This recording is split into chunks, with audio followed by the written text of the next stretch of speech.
বদনজরের রুকিয়ার গোসল করার নিয়ম। আমরা অনেক সময় বদনজরে পড়ে যাই। আল আইনু হাক্কুন, বদনজর এটা কিন্তু সত্য। যদি কারো বদনজর লেগে যায় আপনি কিভাবে বুঝবেন এবং কিভাবে এর থেকে বাঁচবেন আজকে প্র্যাকটিক্যালি আপনাদেরকে জানিয়ে দিব এবং আমলগুলো শিখিয়ে দিব। আল্লাহর প্রতি বিশ্বাস রেখে, আল্লাহর প্রতি ট্রাস্ট রেখে যদি আপনি পরিপূর্ণভাবে আমল করতে পারেন, ইনশাআল্লাহ আল্লাহ তাআলা এই বদনজর থেকে আপনাকে হেফাজত করবেন। অনেক সময় দেখা যাচ্ছে সুস্থ মানুষ অসুস্থ হয়ে গেছে।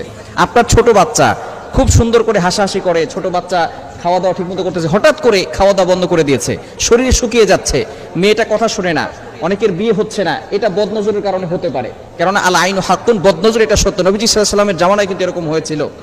এক সাহাবী গোসল করতেছিলেন, হঠাৎ করে তার পাশ দিয়ে আরেকজন সাহাবী যাচ্ছিলেন, সেই সময় তিনি শুধু তার দিকে তাকিয়েছেন, সাথে সাথে সে বেহুশ হয়ে পড়ে গিয়েছে। এরকম ঘটনা ঘটেছে। নবীজি সাল্লাল্লাহু আলাইহি ওয়াসাল্লাম জানিয়ে দিয়েছেন আল আইনু হাক্কুন, বদনজর এটা সত্য। এখন এই বদনজর যদি আপনার ভিতরে থেকে থাকে, আপনার খেতে ভালো লাগে না, অসুস্থ হয়ে যাচ্ছেন, দিন দিন শুকিয়ে যাচ্ছেন, কোনো কাজে ভালো লাগে না, ব্যবসায় লস হয়ে যাচ্ছে, বিভিন্ন ধরনের সমস্যা আমাদের ভিতরে থাকে, বিশেষ করে স্বামী স্ত্রীর ভিতরে ঝগড়া লেগে থাকে। এই বদনজর যদি আপনি কাটাতে চান, কি করবেন? আপনি প্রথমে একটা বালতি অথবা একটা পাত্র নেবেন, অথবা গামলা হলেও হয়, সেখানে আপনি পানি নিয়ে, পবিত্র পানি নেবেন, আপনি নিজে অজু করে নেবেন। অজু করে আপনি 2 হাত সেই পাত্রের ভিতরে রাখবেন, পানির ভিতরে রাখবেন। রাখার পরে আপনি 7 বার দুরূদ শরীফ পড়বেন। যে কোনো দুরূদ পড়লে হবে, তবে দুরূদ ইব্রাহিমটা পড়বেন, যেটা আমরা নামাজের ভিতরে পড়ি, এটা 7 বার পড়বেন।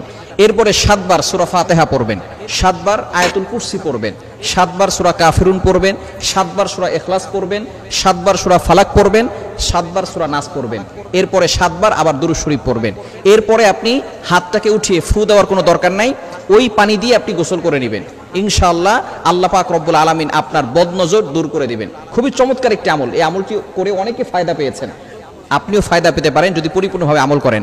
তবে অবশ্যই আমাদেরকে খেয়াল রাখতে হবে, টয়লেটের ভিতরে ঢুকে এই আমল করতে যাবেন না। বিশেষ করে বর্তমানে আমাদের প্রত্যেকটা ঘরের সাথে সাথে অ্যাটাচড টয়লেট, অ্যাটাচড বাথরুম হওয়ার কারণে দেখা যাচ্ছে যে আমরা ওইখানে গোসল করি, ওইখানেই টয়লেট করি।